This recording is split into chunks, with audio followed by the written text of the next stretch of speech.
धमाल 4 उन फिल्मों में से है जो शुरू से ही ऑडियंस को बता देती है कि यहाँ रियलिज्म से ज्यादा एंटरटेनमेंट इम्पोर्टेंट है। फिल्म अपनी दुनिया क्रिएट करती है और फिर उसी दुनिया के रूल्स को फॉलो करती है। इसी वजह से आप धीरे धीरे उसके केओस का हिस्सा बन जाते हो और हर नए सीक्वेंस के साथ क्यूरियोसिटी बनी रहती है कि अब अगला हंगामा क्या होने वाला है। सबसे पहली चीज जो अटेंशन खींचती है वो इसका जॉनर है। बॉलीवुड में फैमिली एडवेंचर कॉमेडी वैसे भी रोज रोज देखने को नहीं मिलती। ट्रेजर हंट हो, जंगल की सेटिंग हो या कैरेक्टर्स की अनप्रेडिक्टेबल प्लानिंग, पूरी जर्नी में एक प्लेफुल एनर्जी बनी रहती है जो फिल्म को अलग फील देती है। फिल्म अपना मूड सेट करने में बिल्कुल भी टाइम नहीं लेती है, जहां हमें ओपनिंग सीन में ही जग्गू दादा का सरप्राइज देखने को मिलता है। ज्यादा रिवील नहीं करूंगा, लेकिन इतना जरूर कहूंगा कि उसके बाद ही समझ आ जाता है कि फिल्म किस जोन में जाने वाली है। पहले ही कुछ मिनट्स में मेकर्स ऑडियंस को बता देते हैं कि आगे लॉजिक से ज्यादा मस्ती और हंगामा देखने को मिलने वाला है। कॉमेडी की सबसे अच्छी बात यह है कि उसको अननेसेसरीली कॉम्प्लिकेटेड बनाने की कोशिश नहीं की गई है। कई बार सिर्फ एक रिएक्शन, एक एक्सप्रेशन या दो कैरेक्टर्स के बीच की मिसअंडरस्टैंडिंग ही सीन को एंटरटेनिंग बना देती है। इसी वजह से जोक्स फोर्स किए हुए नहीं लगते।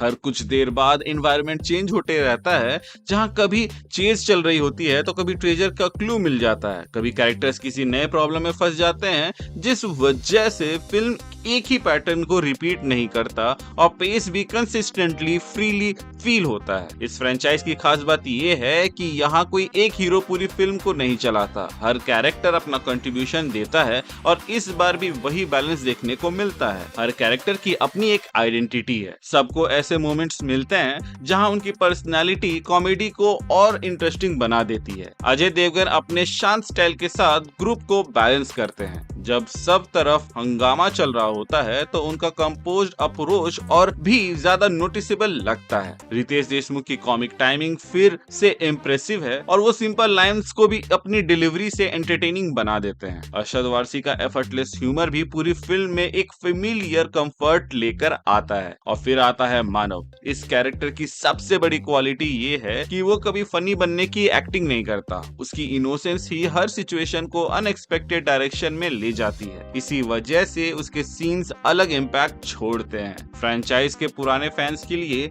ये कैरेक्टर वैसे भी लवेबल फील होता है जैसे पहले था। मानव और आदि जब भी एक फ्रेम में आते हैं तो उनके बीच एक अंडरस्टैंडिंग इंस्टेंटली विजिबल होती है। कभी कभी सिर्फ उनके रिएक्शंस ही सीन को एंटरटेनिंग बना देते हैं। इसी तरह की केमिस्ट्री किसी भी लॉन्ग रनिंग फ्रेंचाइज को मेमोरेबल बनाती है और यहाँ भी वो क्वालिटी मेंटेन रहती है। सपोर्टिंग कास्ट भी फिल्म की एनर्जी को कॉन्स्टेंटली सपोर्ट करते रहती है। संजय मिश्रा अपने यूनिक कॉमिक स्टाइल के साथ कई एंटरटेनिंग मोमेंट्स लेकर आते हैं, वहीं बाकी कैरेक्टर्स भी अपनी प्रेजेंस फील करवाते हैं और ग्रुप कॉमेडी को कंप्लीट बनाने में इम्पोर्टेंट रोल अदा करते हैं। फिल्म की एक और अच्छी बात ये लगी कि ये हर एज ग्रुप को साथ लेकर चलती है। आज जब फैमिली के साथ थिएटर जाना पहले से कम हो गया है, तब ऐसी फिल्में अपनी अलग वैल्यू क्रिएट करती है। यहाँ ह्यूमर ऐसा है जिसे बच्चे भी एंजॉय कर सकते हैं और बड़े भी। इसी वजह से थिएटर का ओवरऑल एटमॉस्फेयर भी और एंजॉयबल फील होता है। एडवेंचर एलिमेंट भी सिर्फ बैकग्राउंड तक लिमिटेड नहीं रहता। ट्रेजर हंट और चेंजिंग लोकेशंस की वजह से विजुअल्स में भी वैरायटी बनी रहती है। हर नए फेज के साथ फिल्म अपनी एनर्जी को रिफ्रेश करती रहती है और ऑडियंस को एक सेटअप में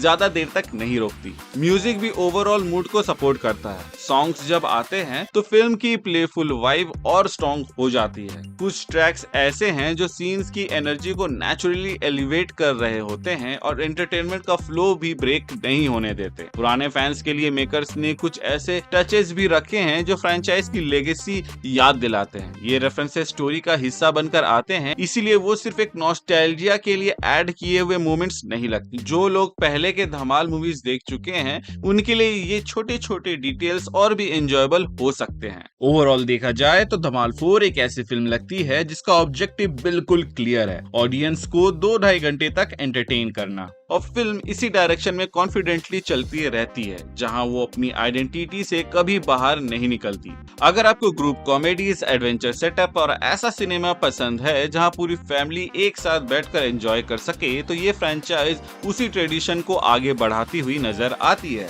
थिएटर में इसी तरह की फिल्म्स का मजा भी तभी आता है जब पूरा हॉल एक साथ उस जर्नी का हिस्सा बन जाता है। मिलते हैं एक नई वीडियो में नए टॉपिक के साथ, तब तक के लिए बाय बाय।